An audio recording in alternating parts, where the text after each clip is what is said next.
इजाज़त है जी। सर बिस्मिल्लाह। बिस्मिल्लाहिर्रहमानिर्रहीम।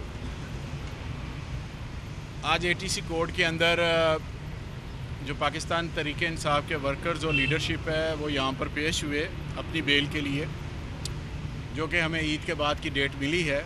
और उससे पहले इन्वेस्टिगेशन में शामिल होने के लिए भी हम शामिल हो चुके हैं, लेकिन फ़र्दर इसकी इंक्वायरी के लिए हमारा टाइम जो है वो मुतल्लिका जो JIT के सरबराह हैं उनके साथ हो चुका है, लिहाजा वो भी इंशाअल्लाह ताला हम वहाँ पर पेश होकर अपना मौक़िफ़ जो है वो सामने रखेंगे।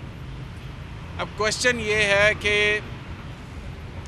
जो वफाकी और सूबाई हुकूमत पिछले 10 महीने से जिस तरह का अमल कर रही है कि अपने शहरियों के ऊपर दहशत गर्दी के पर्चे करके पूरी दुनिया को बताना चाह रही है कि मेरे मुल्क के पुरअमन शहरी जो हैं वो दहशत गर्द है। कोई शर्मनामी चीज़ नहीं रहेगी इनके अंदर, इंतहाई बेशरम हो चुके हैं। और बेशरम इस लिहाज से कि आदमी घर में बैठा हुआ है और उसके ऊपर 780 जो मैक्सिमम दहशत गर्दी की दफ़ात हैं वो उसको लगा के और उसको पर्चे में FIR में शामिल किया जा रहा है। दूसरी बात यह है कि मैं ये कहता हूँ कि इस मुल्क में 2 कानून हैं। एक कानून है गरीब के लिए, एक कानून है अमीर के लिए। गरीब के लिए कानून ये है कि हम अदालतों का सामना कर रहे हैं, और जो अमीर के लिए कानून ये है कि 50 रुपये के स्टाम्प पेपर के ऊपर 50 रुपये के स्टाम्प पेपर के ऊपर सालों हाल से बाहर जाके बैठा हुआ है और सज़ा याफ्ता मुजरम, और जिसकी गारंटी जो है इस मुल्क के प्राइम मिनिस्टर ने दी हुई है।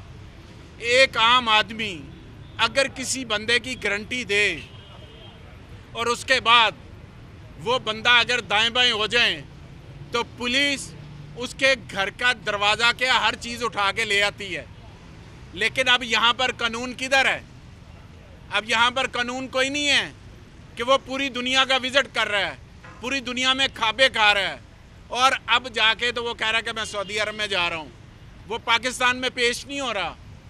मेरी रिक्वेस्ट है ऑनरेबल सुप्रीम कोर्ट से भी, हाई कोर्ट से भी, जजेस साहिबान से भी मुअद्दबाना गुजारिश है कि आप इस मैटर को भी देखें कि एक बंदा इस तरह तो फिर पूरी जेल रिहा हो सकती है, इस तरह तो सारे बंदे रिहा हो सकते हैं कि आप उनको कहें कि 50 रुपये का स्टाम्प पेपर, मैं बाहर जाना चाहता हूँ, मैं इलाज करवाना चाहता हूँ। कई कैदी हैं जिनको इलाज नहीं मिलता, वो जेल के अंदर ही मर जाते हैं, तो उनको भी फिर इजाज़त दे दें, आम आदमी को दे दें। दूसरी जो इम्पोर्टेंट बात है, फेडरल हुकूमत ये समझती है कि केसेस करने से अवाम की तवज्जो असल इशू से हटाई जा सकती है। अगर आप समझते हैं कि केसेस बड़े पाकिस्तान के अंदर महंगाई कम हो सकती है तो बिस्मिल्लाह, सारे पाकिस्तान के ऊपर आप केसेस कर दो। अगर आप समझते हैं कि केसेस बनाने से इकॉनमी ठीक हो सकती है तो बिस्मिल्लाह करें। अगर आप समझते हैं कि गरीब को 2 वक्त की रोटी मिल सकती है तो पूरे पाकिस्तान पे केसेस कर दें। अगर आप समझते हैं कि केसेस करने से डॉलर नीचे आ सकता है तो बिस्मिल्लाह करें। अगर आप समझते हैं कि मुल्क तरक्की की तरफ गामजन हो सकता है तो पूरे मुल्क के ऊपर केसेस कर दें, 780 कर दें। दुनिया को बताएं कि हम दहशत गर्द हैं, हम पुरअमन नहीं हैं। कितनी बेशरम हुकूमत है कि पुरअमन शहरियों के ऊपर दहशत गर्दी के पर्चे कर रही है और ये बता रही है कि जनाब मेरे मुल्क के जो शहरी हैं वो दहशत गर्द हैं, जबकि ख़ुद इन्होंने फाइनेंशली दहशत गर्दी की हुई है, मनी लॉन्ड्रिंग की हुई है। इन्होंने इस मुल्क को नुकसान पहुंचाया हुआ है। इन्होंने इस मुल्क के गरीब आवाम के जज्बात से खेलकर, ईवान में बैठकर, वोट लेकर अपनी औलादों के लिए पैसे इकट्ठे किए हैं। हम ये समझते हैं कि ये जुल्म की जो स्याह रात है ये ख़त्म होने वाली है। हम इलेक्शन की तरफ जा रहे हैं, अब इलेक्शन से भाग रहे हैं। अब इलेक्शन नहीं होने दे, क्योंकि उन्हें पता है सारे जितने भी मैं समझता हूँ कि असम्बली के अंदर जो 13 पार्टियों के जो मुजरम थे वो इकट्ठे होके जो कैबिनेट का हिस्सा है वो सुप्रीम कोर्ट के ऊपर तनकीद कर रहे हैं। शर्म करो। जब फैसला तुम्हारे हक में आया था 9 अप्रैल के बाद का, उस वक्त बड़े ढोल पीट रहे थे, उस वक्त बड़े आके तो वो मरियम औरंगजेब कह रही थी कि मुबारक हो। अब भी मुबारकबाद ले लो। जब हक और सच पे फैसला है तो आपको तकलीफ़ पहुंचनी है और इंशाल्लाह ये तकलीफ़ आपको पहुंचती रहेगी। और मैं समझता हूं कि ये इलेक्शन जो है ये गंद जितना था ये एक जगह पर इमरान खान ने जमा कर दिया है, और ये गंद इंशाल्लाह 14 मई को सारा गंद पाकिस्तान से सियासी ख़त्म होगा और पाकिस्तान के अंदर अवाम की हुक्मरानी होगी, जमहूरियत की फतह होगी, हुक्मरानी होगी और पाकिस्तान इमरान खान की क़यादत में आगे बढ़ेगा। बहुत शुक्रिया। तो नजर आ रहा है सामने लिखा हुआ है जुल्म मिटने के लिए 2 चीजों से मिटेगा भाई। एक, अदल की कुर्सी पे जो लोग बैठते हैं ना वो अदल के हिसाब से फैसले करने लगे।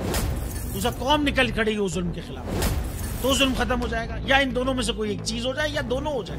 अगर 420 का मुकदमा था, उस वक्त अदलिया में जो लोग बैठे हुए केस देख रहे थे वो पूछते ना यार चीट हुआ कौन है, जब उनको दिखता कोई चीट नहीं हुआ केस खत्म कर देते। तो जालिम जुल्म कर ही नहीं पाता। 9 जजेस ने नोट बिफोर किया मेरे केस को यार, 1.5 साल चला। शख्सी जमानत का केस, सेम केस इस्लामाबाद में कर दिया। एक ही इल्जाम पे 2 केस हो नहीं सकते भाई। मतलब 60 दिन का वक्त होता है, 102 दिन के बाद मैं जीत गया, केस बरी हो गया, 102 दिन के बाद अपील फाइल की, एक्सेप्ट कर ली। नहीं करते ना एक्सेप्ट, खत्म हो जाता ना जुल्म यार। भरी अदालत में मुझे बरी कर दिया, फिर पता नहीं क्या हुआ 2.5 घंटे बाद का नोट बिफोर, मैं नहीं सुनता ये केस। खड़े रहते अपने फैसले पे, मिट जाता जुल्म। अल्लाह ताला ने बिठाया इस कुर्सी, इन कुर्सियों पे इनको यार, ये अल्लाह ताला की तरफ से फैसले करने हैं। तो या तो ये फैसले आएंगे, जुल्म मिट जाएगा, या कौम खड़ी हो जाएगी जुल्म के खिलाफ। सुप्रीम कोर्ट के मंसूर अली शाह साहब जस्टिस एक ऑर्डर पास किया उनकी बेंच ने, और उस ऑर्डर के अंदर उन्होंने बड़ा क्लियर बता दिया कि जी बरियत की जो दरखास्तें हैं वो कब कब लगेंगी। उसमें से एक वजह उन्होंने बताई कि जी जब कोई क्राइम ही ना हुआ हो तो बरी कर दें, ताकि अदालतों पे बोझ ना रहे, वो केसेस चलते ना रहे। सुप्रीम कोर्ट ये मिसालें कब बनाएगा? ऐसे लोगों के खिलाफ जो इस तरह की एफआईआर काट रहे हैं, वैसे ऑफिसर्स, और ऐसे लोग जो इस तरह के केसेस को जजेस चला रहे हैं।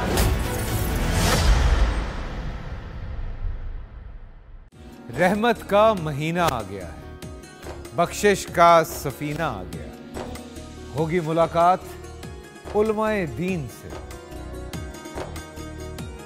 जो देंगे इत्तेहादे बैनुल मसालिकीन का दर्स, जिक्र होगा अंबियाए कराम, रमजान की स्पेशल ट्रांसमिशन रमजान में।